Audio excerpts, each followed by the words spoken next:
Hi, sweet people. This is week 5, day 2, and today we're going to talk about accepting authority.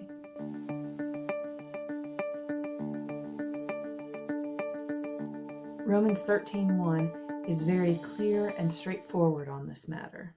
Let everyone submit to the governing authorities, since there is no authority except from God, and the authorities that exist are instituted by God.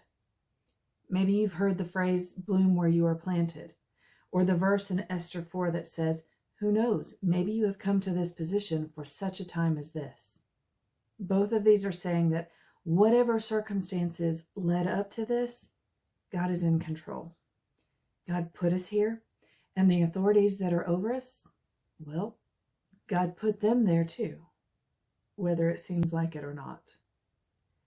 We as Christians are responsible to do our best where God planted us, to really live where God planted us.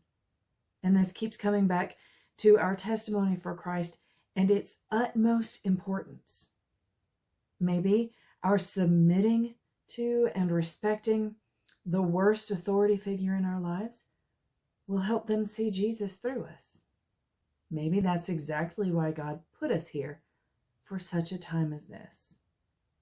And if it feels hard and never-ending, just imagine how Christ felt those last few hours before his crucifixion.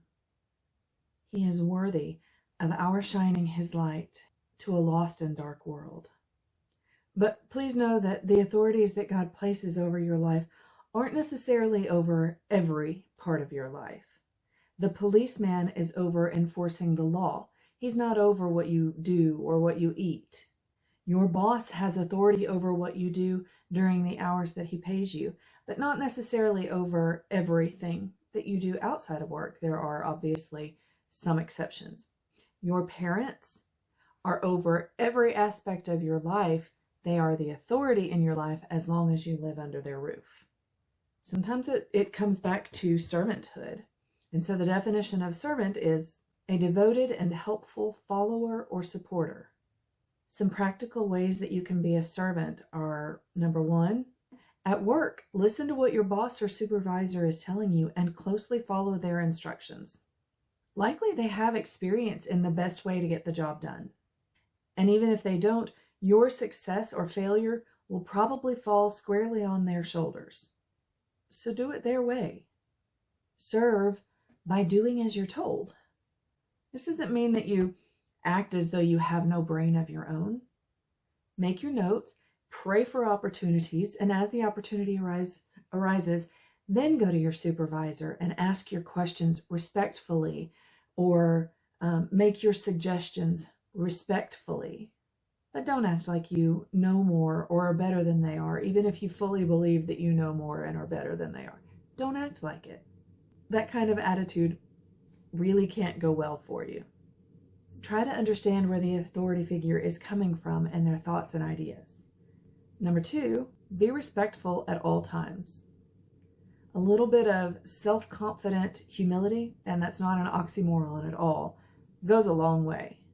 You are not giving up any part of who you are by submitting to authority. Quite the opposite, actually, since God is the one that's calling you to submit to authority. When you do step out of line or do something inappropriately, don't fail to apologize. I mean, don't slobber all over yourself apologizing, but just go and say, I'm sorry for, and be sincere. Number 3, your boss and supervisor will have bad days, and sometimes they just have bad lives. Don't always take it personally when they criticize you. Step back from the situation and try to look at it honestly. Did they have some true points? Be honest with yourself and begin making the changes that they're requesting. Y'all, if our purpose in life is to bring glory to God, and God says to submit to the governing authorities, that's any authority in your life, then we probably ought to be doing it, right? In fact, at Hebrews it says it brings glory to God, so that is one easy way to do it.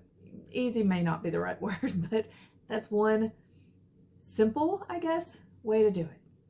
Submit to the governing authorities. Be a servant. Live your life for Christ. Glorify him.